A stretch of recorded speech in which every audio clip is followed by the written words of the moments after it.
Ito ang Biyahe by DJ Lala Banderas. DJ Lala Banderas.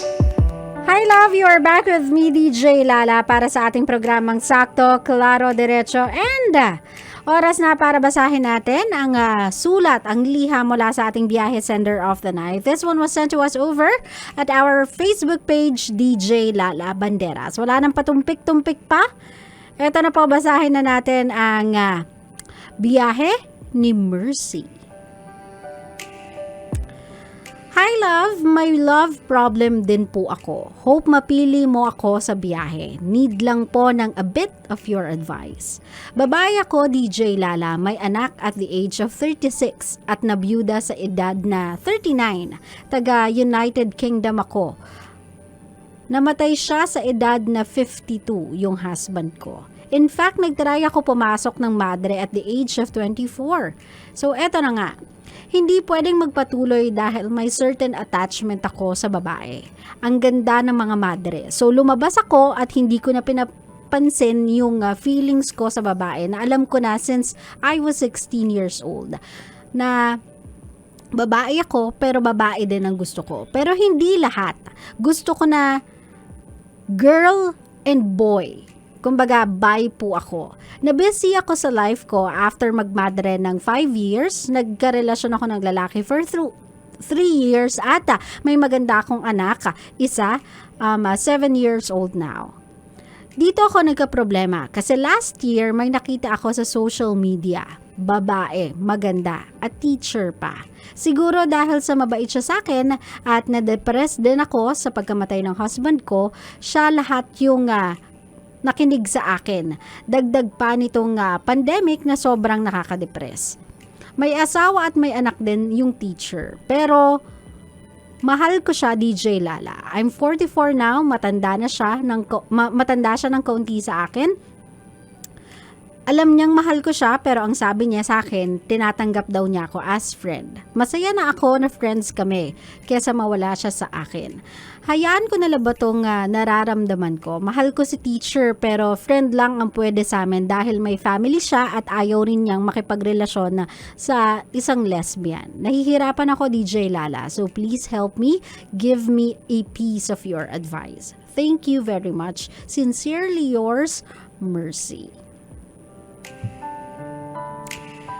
Well, Mercy, swerte ka actually. Swerte ka na ganyan niya tinanggap yung news na ibinigay mo sa kanya. Kumbaga, she is still willing to open her doors for you as a friend. Sa totoo lang, for a girl, it's a bit flattering kapag na-appreciate kami ng other girls on a romantic level. Kumbaga, kapag may nagkakagusto sa amin nga lesbian, it's flattering for us. Kasi yung mga kasamahan natin sa LGBTIQ community, they are more of the type of people that looks beyond yung physical attributes ng tao, but what's within. Kumbaga, yung character, yung kindness, and all the most important stuff sa isang pagkatao, yun yung nakikita nila at yun yung ina-adore nila. So, flattering yan. So, good na she is flattered and good din na positive yung response niya dun sa paglalabas mo ng emosyon mo sa kanya or pag-confide mo ng emotions mo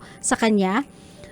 Inopen niya pa rin yung friendship sa'yo at sinabi niya pa rin andyan siya para sa'yo as a friend, and I'd like you to accept that. Accept that if you can. Only if you can. Meaning to say, yung wala kang gagawing any moves, knowing na inopen niya yon in complete trust that you will only take it as a friend. Naintindihan mo ko, Mercy?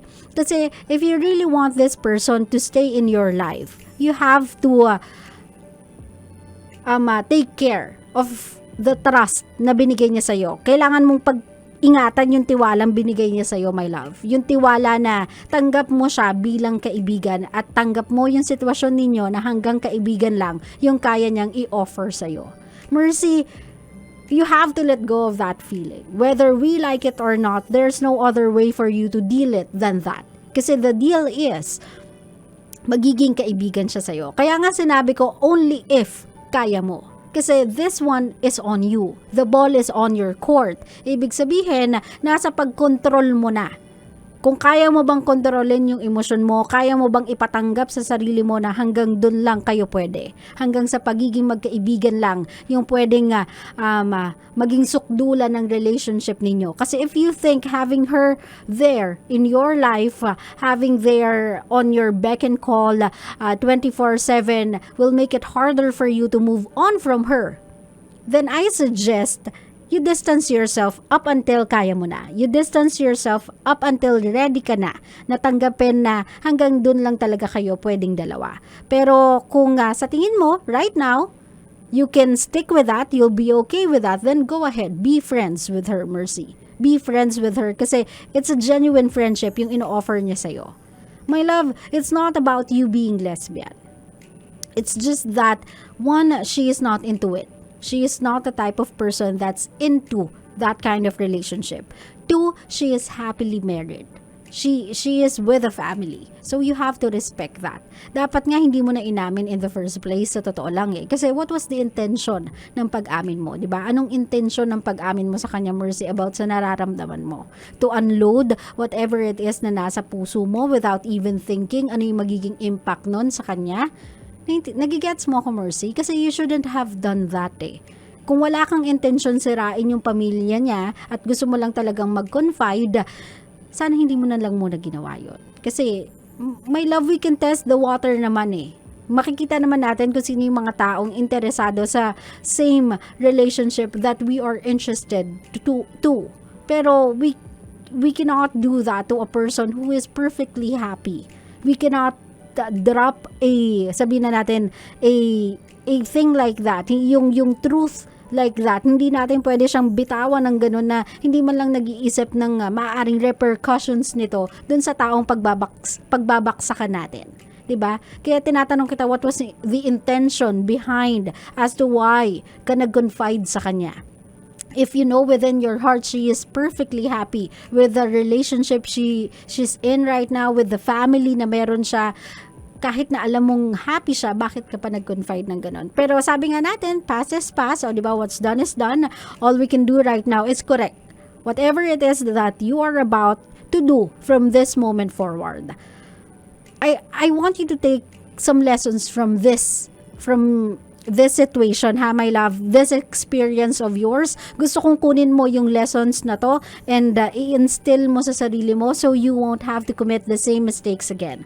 One, wag kang basta-basta nag-confide ng emotions mo to a person, lalong-lalo na if that person is in a relationship and that person is with a family. Please do not do that. Kasi kung mahal mo yung tao, ayaw mo siyang ilagay sa alanganin. Ayaw mo siyang ilagay sa isang sitwasyon kung saan siya mapapahamak or sa sitwasyon kung saan siya magiging uncomfortable. Naintindihan mo ko, my love? We don't do that to the people we love. Dapat alam natin kung paano mag-test the water. Kapag alam natin na happy naman sila, wag na tayong gumawa ng paraan para guluhin yung mundo na meron sila. What they offer us is genuine kindness of friendship, in the form of a friendship. Huwag nating abusuhin yung friendship na yon by doing something like that, okay? Do not do anything to sabotage yung masayang pamilya niya kung talagang mahal mo yung tao. Second siguro, Mercy, I want you to really know who you are. Gusto kong kilalanin mo ng mabuti yung sarili mo. Kasi feeling ko up until now, you are still confused.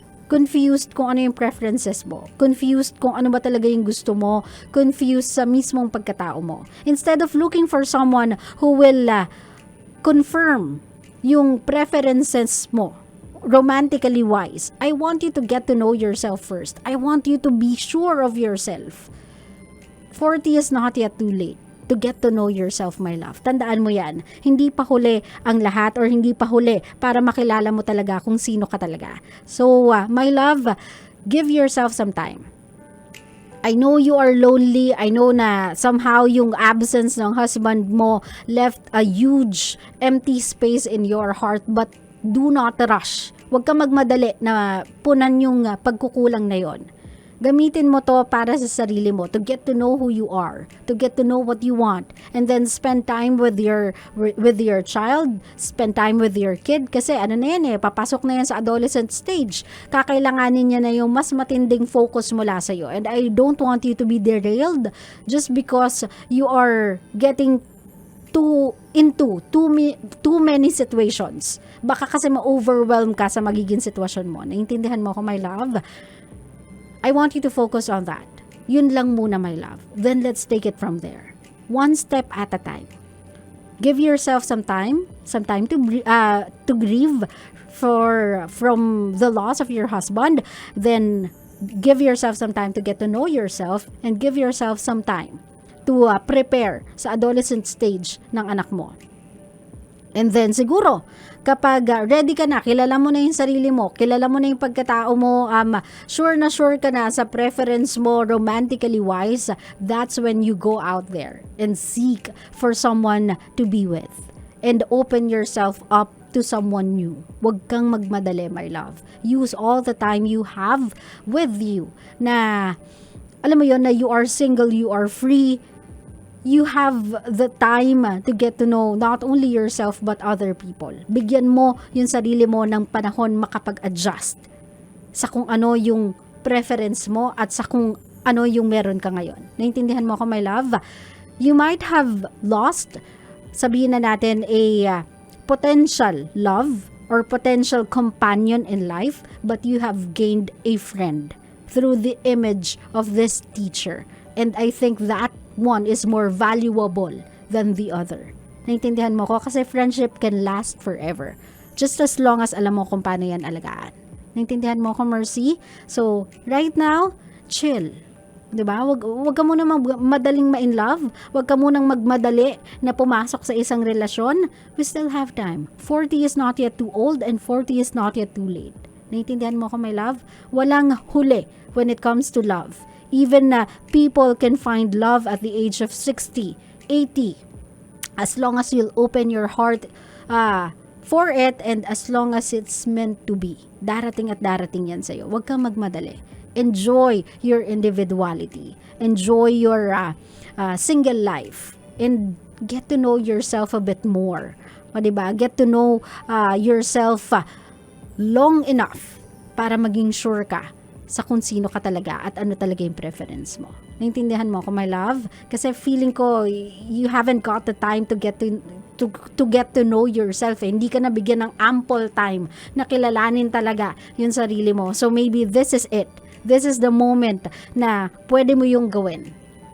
Maybe yung nangyari sa'yo and this teacher na fall in love ka with is just a reminder na you are not yet done trying to learn about yourself. Trying to learn things about who you really are. Okay? I wish you well, Mercy.